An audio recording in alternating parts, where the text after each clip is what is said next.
Welcome back. Today, we're jumping straight into an explainer of a truly remarkable microhistory. It's essentially a perfect, intimate window right into the reality of 19th century American westward expansion. We're going to follow the lives of David Jackson Carringer, who actually went by DJ, and Rebecca Spangler.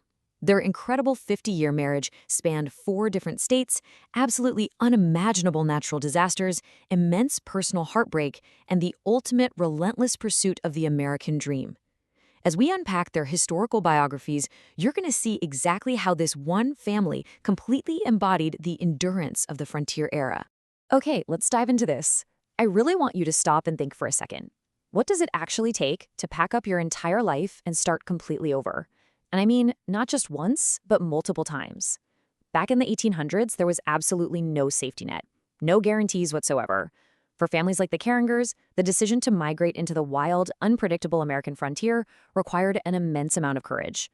They were driven pretty much entirely by hope and a really heavy reliance on one another just to survive. Section 1. Deep Roots in Pennsylvania. Let's move on and see how this builds. This timeline really captures the massive geographic and emotional scale of their journey. We start out in Mercer County, Pennsylvania, back in 1851, but by 1858, they push west to Iowa. Then, by 1873, they move to the rugged terrain of Colorado. And finally, in 1898, they find their way out to California. I mean, they weren't just moving houses, they were crossing vast, untamed territories over the course of 5 decades.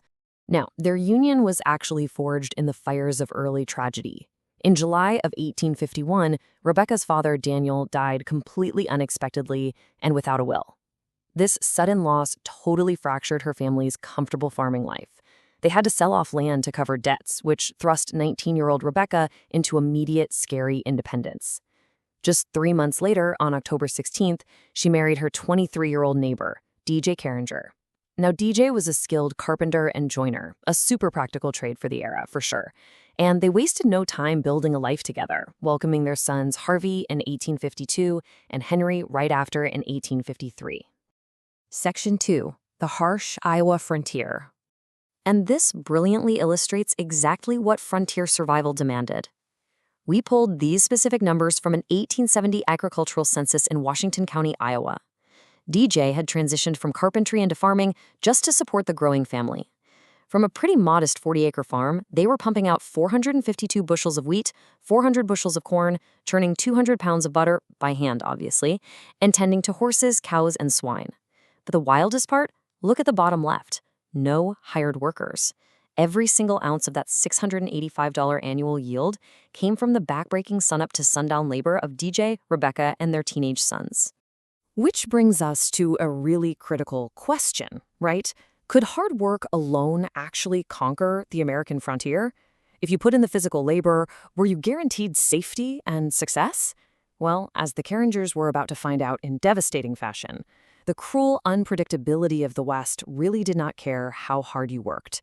The family ended up getting hit with a devastating 1-2 punch. First, despite all that massive agricultural output we just talked about, post-Civil War economic pressures proved to be just too much. In October 1872, they lost everything. A public notice announced the forced auction of their farm, their livestock, even their household furniture.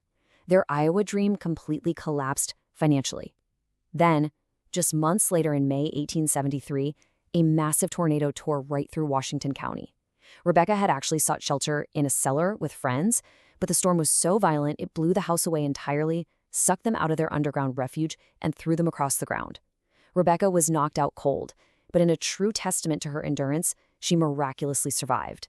Section 3. Colorado Heartbreak and Resilience. Having lost their livelihood and nearly lost Rebecca's life, they migrated in 1873 to the booming mining town of Caribou in Boulder County, Colorado.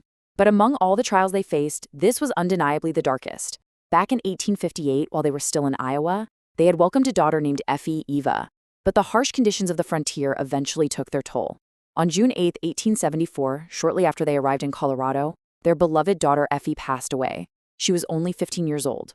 Her local obituary beautifully captured the profound sympathy the community felt for a family that had already endured so much, only to lose a child far, far from the soil where she was born.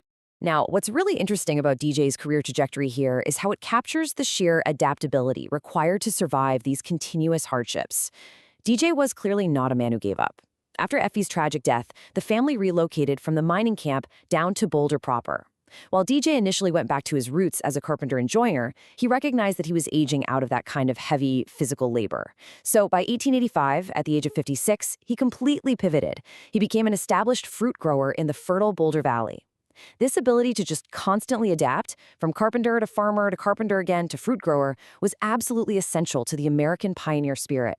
Section 4. Finding Peace in California. In 1898, they followed the path of their son Henry, reuniting in San Diego, California. And just look at what they finally achieved. The 1900 census reveals this beautiful contrast to their earlier frontier catastrophes. After the forced farm sales and terrifying natural disasters, DJ and Rebecca were now living in a modest $800 cottage they had built in the Brooklyn Heights neighborhood. And the absolute best part of this census record? It shows the home was owned entirely free of a mortgage. Through sheer perseverance, they finally secured the financial stability and peace they had been chasing all across the continent. Section 5. A 50-year American legacy. So the crucial point here is simply the number 50. On October 19, 1901, DJ and Rebecca celebrated their 50th, their golden wedding anniversary. Just imagine everything they had weathered side by side to reach that milestone. From the sudden death of Rebecca's father, to failed farms, terrifying tornadoes, and the tragic loss of their teenage daughter, they faced it all together. Reaching this anniversary wasn't just a measure of time, it was a profound triumph over a lifetime of hardship. Their 50th anniversary was this wonderfully joyous event, actually covered by the local San Diego Evening Tribune. They were surrounded by friends and showered with gifts of gold coin and tokens of deep regard. The newspaper did note that both were essentially invalids at this point. I mean, their bodies were completely worn down by decades of frontier life, but they had found absolute peace. Their bond was so profound that they actually couldn't exist without one another for long. On December 13, 1901, just 2 months after their celebration, Rebecca passed away from cancer. DJ, suffering from failing health and, honestly, a broken heart, followed her just over a month later, passing away in January 1902. They were laid to rest side by side. The Carringer story isn't just a dry history lesson. It's a real testament to the human spirit's incredible capacity to endure, adapt, and love through the absolute harshest of circumstances. They chased the American dream across thousands of miles, and while it rarely looked the way they expected, they built this incredible legacy of resilience. So as we wrap up this explainer, I want to leave you with this question to think about. What legacy will you build from the storms you weather in your own life? Thank you so much for exploring this fascinating historical journey with me. Keep learning, and I'll see you next time.